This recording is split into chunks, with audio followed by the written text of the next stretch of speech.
Bonjour à tous et bienvenue pour cette nouvelle vidéo de Dental Cube. Aujourd'hui, nous avons le plaisir d'accueillir Catherine et Jean-François de la société Antogir Simeda qui vont nous parler d'implants et de leur gamme d'implantologie Axiom.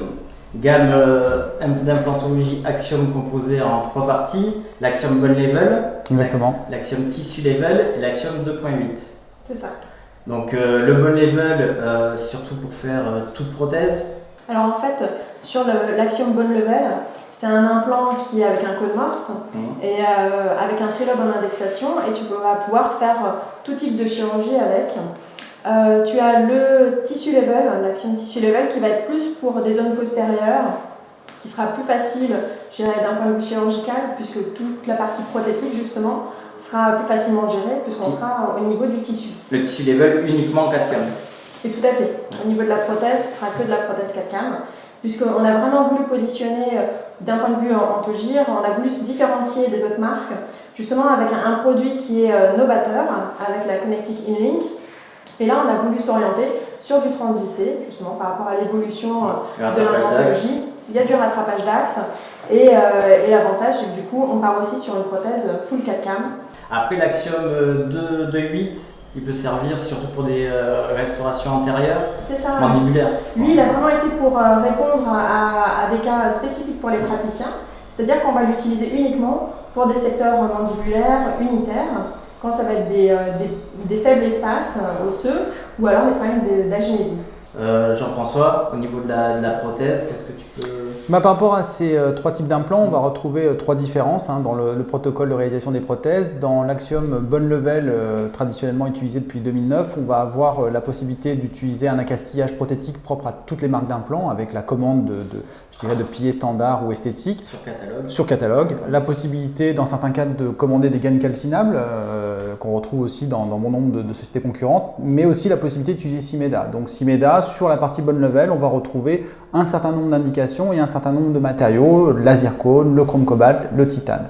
Pour le nouvel implant qui intègre la gamme multi-level, donc le Tissue Level, comme Catherine l'expliquait, un implant qui se positionne au niveau tissulaire, on va avoir l'obligation d'utiliser Simeda, tout simplement parce qu'on a un process d'usinage qui intègre un verrou appelé InLink et qui nécessitera, une expérience et un professionnalisme lié à l'usinage très important. C'est votre brevet et votre innovation. Une innovation donc forte sur laquelle aujourd'hui on a énormément de demandes, puisqu'on a, sur plusieurs points de vue, innové à travers une réflexion liée à la prothèse. Ça offre aussi une certaine souplesse suivant l'axe, le positionnement des implants. Complètement. On va pouvoir jouer dessus.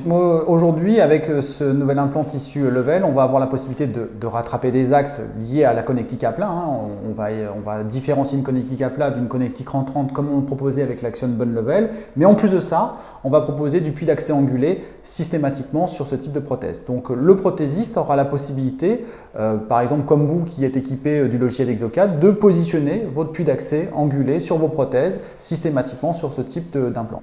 C'est un tournevis traditionnel? Non, très bonne question, très bonne remarque. En l'occurrence, on a des tournevis pour les puits d'accès angulés avec une rotule qui permet d'accéder à cette angulation-là et qui va vous permettre, de dévisser la prothèse et au cabinet dentaire de la visser. Avec l'Axiom Tissue Level, on peut faire du plural, mais est-ce qu'également on peut faire de l'unitaire? Oui, tout à fait. On peut faire de l'unitaire sur ce Tissue Level, avec comme particularité d'avoir 2 filetages internes qui vont permettre de pouvoir réaliser une prothèse unitaire et adapter, avoir une géométrie anti-rotationnelle, et de la prothèse plurale. Pour le transfert numérique, on l'a sur le Bone Level. Est-ce que sur le Tissue Level, il va sortir? Alors de la même façon que l'Axiom Bone Level, on a un transfert numérique permettant aux praticiens équipés de caméras optiques de numériser et de vous transférer des fichiers. À terme, sur cet implant qui vient tout juste de sortir, on imagine que sur la partie unitaire, on aura le même dispositif. Donc Catherine, Bone Level, Tissue Level et Axiom 2.8, est-ce que le praticien doit utiliser 3 trousses de chirurgie différentes? C'est une bonne question ça, François. Parce qu'en fait, c'est vrai qu'on a trois formes d'implants, 3 gammes, le Bone Level, le Tissue Level et le 2.8. Et en tout cas, sur le Bone Level et sur le Tissue Level, ça a aussi été un choix d'Antogir, d'avoir vraiment une réponse la plus simple pour le praticien. Donc tu n'as qu'une seule trousse pour avoir deux philosophies d'implant, le bone level et le tissu level. Donc ça va être très simple pour lui et en plus il aura aussi la possibilité d'avoir deux corps d'implant complémentaires qui vont être une forme cylindrique qui s'utilise dans tous les cas cliniques, qui est le régular, et une forme plus conique qui est le PX, qui lui est plus pour du post-extractionnel ou de l'os tendre. Pour le Axiom Tissue Level, j'aimerais savoir si on a déjà du recul par rapport à cet implant. Oui, effectivement, en fait, la société, le bureau d'études planche sur ce projet-là depuis très longtemps et on a 2 ans de recul clinique maintenant avec un certain nombre de bêta-testeurs reconnus un peu partout en France, des laboratoires comme vous qui ont participé, je dirais, à ce projet-là. Donc oui, on a un bon recul maintenant sur ce produit. Ça fait déjà plus de 2 ans qu'il y a des cas cliniques qui sont réalisés. Donc il y a eu plus de 600 implants qui ont été posés en bouche avec une centaine de patients et différents profils de praticiens justement pour essayer aussi bien d'utiliser cette nouveauté InLink sur du bone level et sur ce nouvel implant, le tissu level. En tout cas, merci Jean-François, merci Catherine d'être venue présenter la gamme d'implants Antogir et merci à tous d'avoir suivi la vidéo.